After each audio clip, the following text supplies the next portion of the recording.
જીમિત, હા. ઇંગ્લિશ આવડે? અરે હું ઇંગ્લિશ મીડિયમ માં છું, મને પાક્કું આવડે. તો આઈ ડોન્ટ નો નો મતલબ શું થાય? મને નથી ખબર. તને ખરા ઘરમાં પૈસા આટલા ખર્ચી છે ને શું કરે છે? ભણવા જાય કે શું કરવા જાય? એ તો આજની ફી ભરે તારા બાપે ઇંગ્લિશ મીડિયમમાં ભેળો તને શું કરે? શું તું એમ સ્કૂલમાં જઈ? હાલ હજી એક પૂછું હાલ. શું? આઈ ડોન્ટ ટેલ યુ મતલબ શું થાય? મારે તમને નથી કેવું. તારા બાપા મજૂરી કરી થાકી ગયા અને તમને ભણવા વગર કરો શું તમે?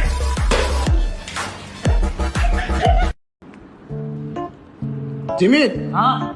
ઇંગ્લિશ આવડે? અરે હું ઇંગ્લિશ મીડિયમ માં છું, મને પાક્કું આવડે. તો આઈ ડોન્ટ નો નો મતલબ શું થાય? મને નથી ખબર. તને ખરા ઘરમાં પૈસા આટલા ખર્ચી છે ને શું કરે છે? ભણવા જાય કે શું કરવા જાય? એ તો આજની ફી ભરે તારા બાપે ઇંગ્લિશ મીડિયમમાં ભેળો તને શું કરે? શું તું એમ સ્કૂલમાં જઈ? હાલ હજી એક પૂછું હાલ. શું? આઈ ડોન્ટ ટેલ યુ મતલબ શું થાય? મારે તમને નથી કેવું. તારા બાપા મજૂરી કરી થાકી ગયા અને તમને ભણવા વગર કરો